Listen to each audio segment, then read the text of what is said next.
Take a look at some key things to know about the North Carolina Naloxone Access Law. We're going to look at key terms, talk a little bit about prescriptions and standing orders, and then look at immunity from liability for people who take actions under the Naloxone Access Law. So why are we starting with key terms? Well, there are three distinct terms that it's important to know about when we talk about this law. Dispense, distribute, and administer. These three different words have statutory definitions that make clear that they refer to three different actions. And when the law uses one of these words, then it means something very specific, and it can be important to know about that so that you know exactly what the law is authorizing.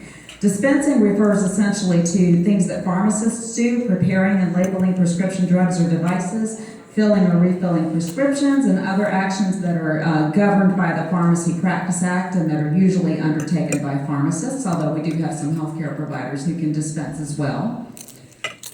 Distributing, this one's a little bit more difficult to understand. I think the best way to do it is to give an example. Suppose that I give Adam one or more pills from my own prescription medication.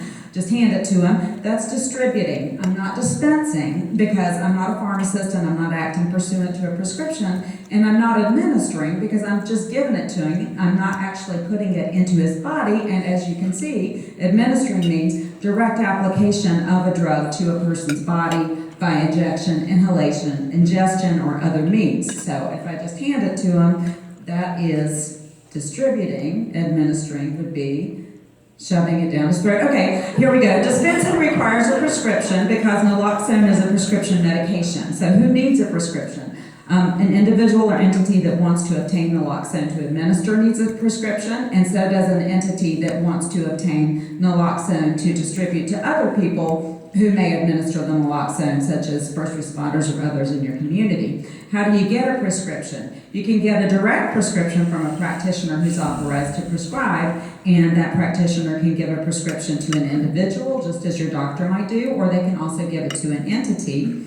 There can also be standing orders for prescriptions, and a standing order provides a protocol that allows a pharmacist to dispense naloxone to multiple people or entities, and that eliminates the need for every individual to have their own direct prescription. The type of standing order that you need depends on what you plan to do with the naloxone. So if you want to administer naloxone, then you need a standing order that's called a dispensing standing order. And I've given an example there that just went by of the state health director's standing order, which individuals can use to get naloxone to administer. But entities that want to get naloxone kits to distribute to others can't use the standing order from the state health director, but they can get another order from another practitioner, a dispensing order that allows them to obtain the naloxone. And then they also need something called a distribution standing order to distribute the naloxone. Regardless of whether naloxone is provided pursuant to a direct prescription or a standing order, the dispenser should provide basic instruction and information on how to administer the naloxone. And that's also required of people who distribute naloxone, which is what we have up next. Local health departments, law enforcement, harm reduction groups, and potentially other entities are authorized by law to distribute naloxone to people who may be in a position to assist a person who's experiencing an overdose. And when they do that, they need to provide that basic instruction and information about administration that I just mentioned. Okay, so suppose Adam obtains naloxone from a pharmacy or other group that distributes it. The law authorizes Adam, even though he's a layperson and not a healthcare professional as far as I know, to administer the naloxone to another person if two conditions are met. He's got to have a good faith belief that the recipient is experiencing an overdose, and he has to exercise reasonable care, and if those conditions are met, he gets immunity from liability. We're going to come back to that, but quickly, this is where I'm going to fall off the slides. Under the Naloxone Access Law, anyone can administer naloxone, and so sometimes the question comes up, what about local government employees who aren't healthcare professionals or first responders, like maybe you're a librarian? The Naloxone Access Law allows anyone who meets those conditions to administer, so it can include these people. But sometimes there are questions about what kinds of policies and procedures that you need to have in place, and there are some decisions that need to be made locally about whether people are going to do that. One of the concerns that people might have is whether they're immune from liability if they administer.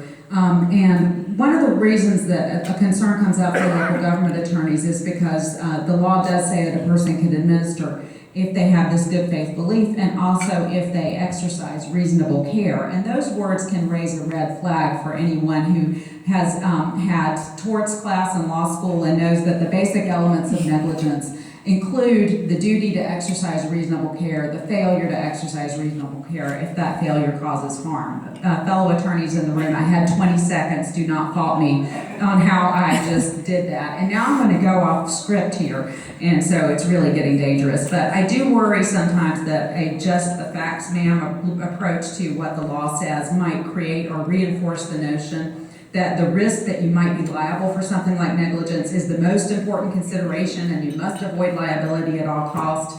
And I wanted to say that the main point of this slide, which I am now not talking about after all, was to illustrate that liability is not the only consideration for local governments. You know, and not just for this issue, but for lots of other issues. Local governments have exposure to liability on lots of things that they go ahead and do anyway because it needs to be done. And so I just want to put that in this context with this issue as well as it is with others. And I also wanted to remind folks that when you distribute naloxone, you have to provide basic instruction and information on how to administer it. That's part of the law.